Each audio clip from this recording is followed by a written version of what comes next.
Across the mainline Pokemon games, there are a total of 118 towns and cities, each with their own unique layout and attributes. But have you ever thought about which of them would be the best to live in? Well, that's why I'm here today, to rank every town based on how likely I would be to live in it. First off though, I need to lay down some criteria. I'll be making these rankings based on the environment / vibe around the town, how friendly the citizens of the town are, like for instance, do any of them hand out some cool items, and by how many activities there are to do around the city, ultimately keeping myself entertained. Now there will be 4 different categories for this tier list, beginning at the top with I would live in the town for most of my life, then moving down to I could take a 1 to 2 week vacation to the town, followed by maybe I'd spend 1 or 2 days in it, and lastly, I don't ever want to step foot into that town. It's also worth mentioning that I'll be looking at how each city appeared in their original game, so for example, I won't include the Pokemon World Tournament for Driftvale City.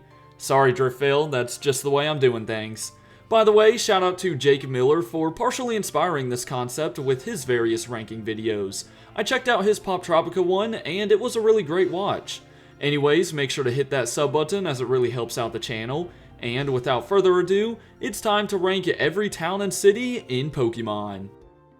Where else would we start other than the Kanto region with Pallet Town? Unfortunately, this is about as bland as it gets, as the town only features 2 houses and the Pokemon Lab. At least the area is pleasant, and the people seem to be nice. I mean, Professor Oak will probably agree to give anyone a Pokemon as long as they promise to fill out the Pokédex. However, the lack of things to do here forces me to put Pallet Town in the 1 or 2 days category. Viridian City, on the other hand, is a big step up as it added 2 more buildings, alright. But other than the gym, there's really not much here. I guess you've got the trainer school, but come on, I've been playing Pokemon since 2010, I don't need that thing. And if we're going off of the original Japanese versions of Red and Blue, there's a drunk guy laying in the middle of the path. So yeah, Viridian will join Pallet Town. Similarly, Pewter has a gym, but that's really it. Sure, there's also the museum, but nothing in the city would want to make me spend a whole vacation here. Cerulean City is kind of neat, as it sits right next to some water. I could always take a stroll up the Nugget Bridge, and hey, maybe they do some tours in the Cerulean Cave. Not to mention, you'll be offered a trade here, so the people seem nice, other than the bike shop owner. Still, I could see myself spending a week here, so Cerulean is the first to make it out of the 1 or 2 day category. As for Vermilion, I guess you get some helpful items in this location, but because you need to own an SS ticket to board the ship, and there will probably always be construction going on thanks to this man and his Machop, it's back to 1 or 2 days. Okay, do I really have to say much about Lavender Town? Because this place is downright creepy. The environment is scary, and you've got these weird old ladies who act like zombies or whatever. So congrats Lavender, you're the first town that I wouldn't want to step foot in. Luckily, Celadon is much better. It's nice and green again, there's a popular cafe to eat at, and the citizens are pretty generous, other than Team Rocket of course. Also, there's the game corner. Now, I'm not a gambling addict or anything, but it would be pretty cool to have that thing sitting right next door. Add on the department store where I could get all the groceries I need, and you know what? I could live in Celadon City for a majority of my life. And I almost decided to do the same for Fuchsia. The fact that there's just a free to enter Pokemon Zoo is sick, and obviously the Safari Zone is cool as well. But I know that the Poison type gym stinks up the entire town, so due to that, Fuchsia will be joining Cerulean. Although Saffron seems like it would have a lot going on, it really doesn't. Don't get me wrong, the dojo and Silphco would be cool to explore, but besides that, I would want to be out of here after 1 or 2 weeks. Moving on to Cinnabar Island, it's nothing special. The Pokemon Mansion is creepy and definitely unsafe thanks to burglars being in there, and the island is constantly at risk of being wiped out by a volcano. So yeah, I'd rather not stay here. Quickly moving over to Johto, New Barktown and Cherry Grove City joined the 1 or 2 day tier for the same reasons that Pallet Town has. There's just not much going on, but I'll give Cherry Grove the nod because of the cool guide by the entrance. As for Violet City, it surprisingly lands in the 1 or 2 week vacation tier. Having such a close proximity to the ruins of Alph, as well as being the site of the Sprout Tower, I could see myself spending a trip in this peaceful area. As much as I want to throw Azalea Town in the same category, I just can't. It's relatively small, and the people at the charcoal kiln seem a little mean as they almost get angry at the one worker in the Ilex forest so Azalea will join the other small towns. However, Goldenrod is the second city that I could see myself living there for most of my life. This is thanks to a lot of the same reasons why I ranked Celadon this high, but there's also the Goldenrod Tunnel, which features a variety of shops, along with the guy handing out free bicycles to people. Oh, and of course, that game corner's sitting right there.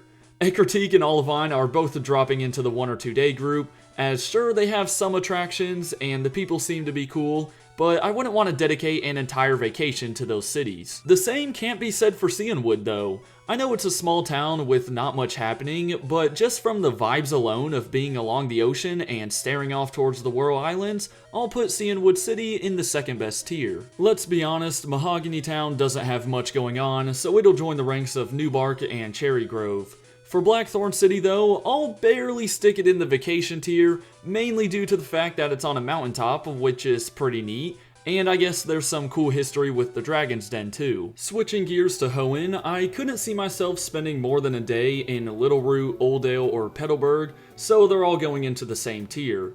And although Rustboro City is much bigger than those three, it'll be kept in the 1 or 2 day group. I don't know, there's not a lot of vibrant coloring around here, and a big theme is school kids and the trainer schools, so it's not my place. Dewford Town, on the other hand, will find itself in the vacation tier for the same reasons that Cianwood City did. What can I say, being on the beach is just a vibe. Speaking of which, Slateport is another oceanside city, so I could take a 1 or 2 week trip here. Not to mention, there's plenty to do with the supermarket and contest hall sitting there. Mauville City probably suffers the most from not looking at its appearance in the remakes, as in Ruby and Sapphire, Mauville doesn't have a lot. The game corner is still there, but I promise I'm not a gambler, so Mauville belongs in 1 or 2 days. The same can be said for Verdanturf, but Fall Arbor Town is a little different. It's a peaceful area, but according to Bulbapedia, ash from Mount Chimney constantly falls around the town, which would consistently get you and your clothes dirty every time you stepped outside. So believe it or not, I'm fine with not taking one step inside of Fall Arbor. Fortunately, Lawbridge Town doesn't have the same issue, and it has some cool hot springs, so I could probably spend a night or 2 here. In contrast, Fortree City is pretty awesome if you ask me. I mean, where else can you stay in literal tree houses in the Pokemon world? Even though there aren't many activities to take part in around town, this aspect alone would make me want to take a vacation here. Lily Cove and Moss Deep City both find themselves in the vacation tier as well. Yet again, they're along the beach, and I especially like the whole space exploration theme in Moss Deep. Similarly, Pacific Log Town is such a vibe, as you're almost walking right on the ocean. Also, this guy hands out free TMs every 7 days, which is generous, so Pacific Log deserves being in the second best category. Sutopolis City is unique, but the issue is, it's isolated from everything else.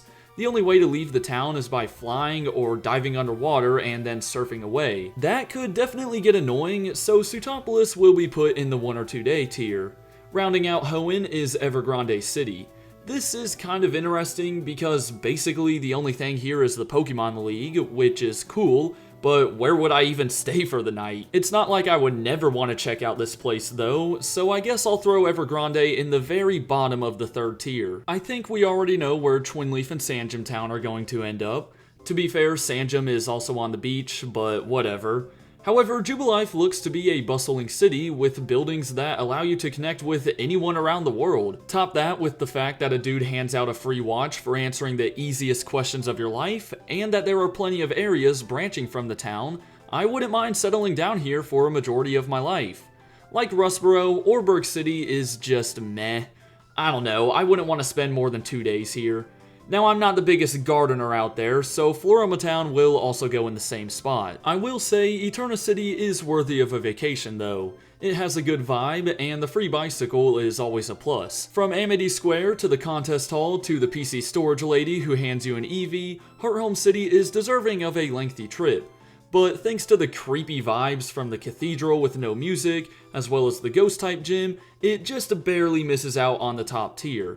I was going to slot Salacion Town in the same line, but although the daycare and ruins are cool locations, they could be explored within a day. On the other hand, Veilstone joins Jubilife City in being another destination that I could live in for a while. Obviously, the department store is a big plus, and there's that one lady who will give your Pokemon massages with no charge. And hey, that game corner's there again. Nah, I swear, I'm not a gambler though. Pastoria City is a little conflicting because the Great Marsh is, well, great, but the swampy route to the west is not ideal, which keeps Pastoria towards the bottom of Tier 2. Celestic Town isn't much different from Twinleaf and Sandgem, while Canalave City is much of the same. Sure, there's the library, but you know I'm not reading books anyways. The free rides to Iron Island do keep Canalave towards the top of Tier 3 though. And then there's Snow Point City. Automatically bottom of the list. Not only is there a raging blizzard just south of the town, but in some areas the snow goes up to your head, and it never disappears. Not to mention there's almost nothing to do here. Fortunately, Sinnoh ends with Sunnyshore City, which is much better. I like the uniqueness with the solar panels, and the market and lighthouse are both pretty cool to check out, so it's for sure vacation worthy. Nuvema Town, Aspertia City, Accumula Town, Flockacy Town, and Striaton City are all very similar to other beginning areas.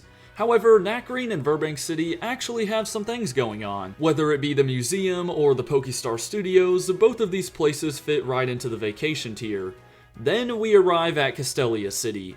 What's not to do here? With the scenic piers, variety of buildings, and even the sewers if you're into checking those out, I could definitely settle down in Castelia for a good bit.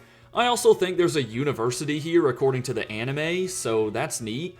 As for Nimbasa, it'll go right along with Castelia. I mean, come on, you've got a carnival that you can enter at no charge, different sporting events going on every day, a couple of dedicated battling spots, and a musical theater, even though I'm not too into that stuff.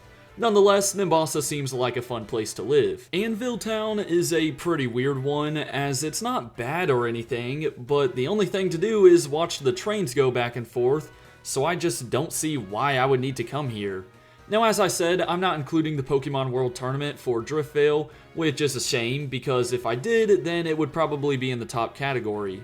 For now though, I'll give it a 1-week vacation or so. Although Mistralton City is tiny, it's home to one of the only airports I've seen in the Pokemon world, so I gotta give it that.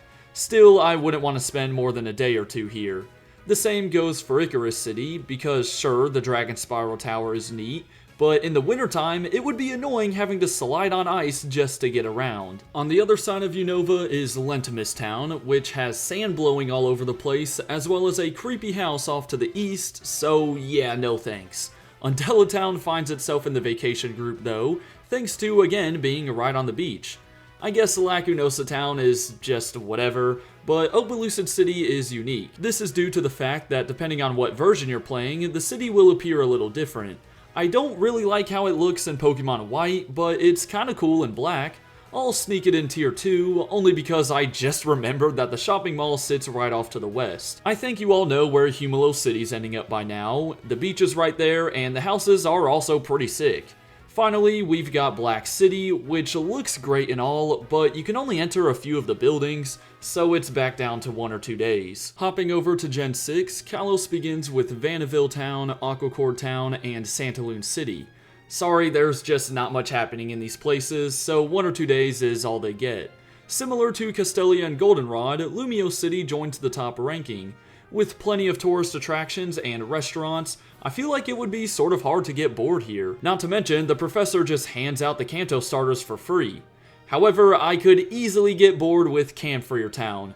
I mean, do I really want to spend my time visiting rich people's palaces and giving them more money? No, I'd probably spend less than a day in this place. Fortunately, things get better in Ambrit Town and Sillage City, as thanks to attractions like the aquarium and that bike race that takes place right along the beach, I could take a trip to these locations. Geosench Town has all that history with the stones and whatnot, but those would only need a day to check out. I feel like it'd be sort of disrespectful to rank Shalor City any lower than the vacation tier, as you literally get access to Mega Evolving in the Tower of Mastery, so a 1-week vacation would do. Coumarine City is alright, but because a railway splits the upper and lower halves, it'd probably get annoying, so 1 or 2 days is all. Lavaire City isn't all that, especially with the swampy route just below it, but it is home to the Pokeball Factory where you do receive the Master Ball, so that'll keep it near the top of Tier 3. Going at the bottom of Tier 3 though is Dendemil Town. There's almost nothing to do here, and I just know it never gets warm thanks to the route right above. Anastar City and Koriway Town will join Dendemil, but Snowbell City won't. I know it's constantly snowing, but being able to walk over to the Pokemon Village and just hang out and vibe over there is enough to place this city in the vacation category. Lastly, there's Kilood City, home to the Safari Zone, which is just enough to keep it out of the 1 or 2 days group. Alola only features 9 townships, starting with Iki Town, where yeah, you get the starter, but there's not enough here to move it up from the 1 or 2 days group. Hau'oli City though, now this place is cool. Almost every building here is something different, whether it be the salon, mall, or Malasada shop. And of course, Hau'oli is also right along the beach. Although I guess a fair amount of cities in Alola will be on the beach, but Hau'oli City still deserves to be in the top rank. And so does Hiahia City for just the same reasons. Plus, the Game Freak office is here, which I feel like would be a cool place to hang out. Paniyola Town does dip back down to the vacation group, as there's not as many activities here. But the tropical vibe, coupled with the fact that you can receive free Moo Moo Milk every day, keeps this location high on the list. I was close to sticking Coney in the same tier as the other big cities, but because there's a graveyard sitting right outside of town, I don't think spending most of my life here would be the brightest idea. Melee City finds itself back in the number 1 tier, for reasons I've already talked about with the other big cities in Alola, while Tapu Village comes very close to the not wanting to step inside of it ranking. This is thanks to the haunted Mega Mart nearby, but since you have to come through here to begin the trek to the Pokemon League, Tapu Village will rest at the bottom of tier 3. And then there's Po Town. Man, is this place absolutely miserable. The buildings are worn down and it's always raining, so I just don't see who would need to step inside of this dump of a place. Rounding out Alola is Seafolk Village, which reminds me a lot of Pacifidlog Town with a little more to do, so it's definitely worthy of a trip. Going on over to Galar, Postwick and Wedgehurst have almost nothing going on, so you already know where they're ending up. Motostoke, on the other hand, is relatively large and is in such close proximity to the wild area, making it a great spot to stay for a good portion of my life. It's also worth mentioning that some guy hands out free high-tech earbuds, which is pretty crazy. Following Motostoke is Turffield and Holberry, 2 spots that all slide into the 3rd category. Don't get me wrong, stuff like the Geoglyph and Seafood Restaurant are cool, but they can be explored within a day. Hammerlock will join Motostoke though, thanks to once again being right next to the wild area, as well as hosting many nice buildings to check out, including the Hammerlock Station, which gives you easy access to the rest of Galar. The next 3 towns all make their way into the 1 or 2 day tier solely because of the weather. For Stow-on-Side, I would not want to spend too long in the dry desert. In contrast, Balinlia doesn't see the sun at all, which wouldn't be a good thing, and it's always snowing in Circhester. So yeah, none of these places are great to live in. And it doesn't get much better in Spikemuth. This city just screams gloominess and bad vibes, so it lands in the bottom ranking.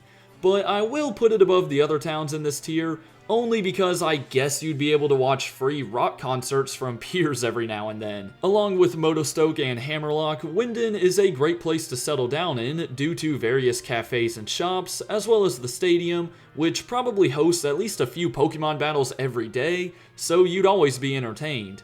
Lastly, we've got Freezington, which I completely forgot was a thing, by the way. Anyways, it's going into the 1 or 2 days tier for the same reason that Circhester did. At last, we've arrived at the newest region, Paldea. Cabo Poco and Los Platos are just like the other early towns, so let's get to Messagoza. It's obviously home to the Academy, but that's not a big deal for me because I know that I hardly spent any time in there when I played through Pokemon Violet anyways.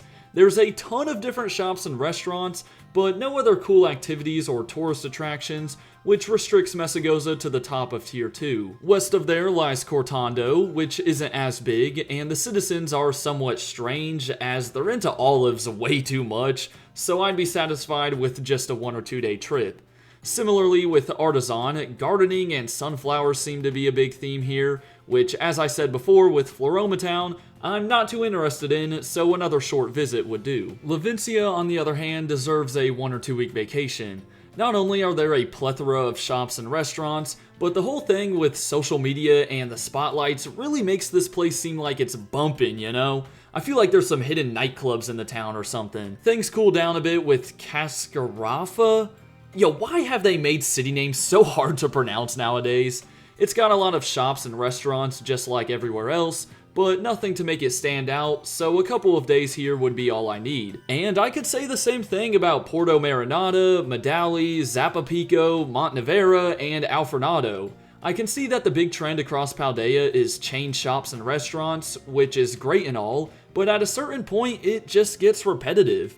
There's not much that really makes each city stand out from each other, so I'd be perfectly okay with only staying in many of these towns for a day or two. But with that, I have visited and ranked every town in the main series Pokemon games. Looking back on this tier list, I'm pretty happy with how it turned out. While working on this video, I realized that I needed to be a bit more lenient when it came to putting towns in the top category, because obviously cities in Pokemon aren't going to be perfect and have everything that someone would want in a city, since it's not real life. Nonetheless, I had a lot of fun making this video, and I hope you guys enjoyed it just as much. For now though, have a great rest of your day, and until next time, deuces.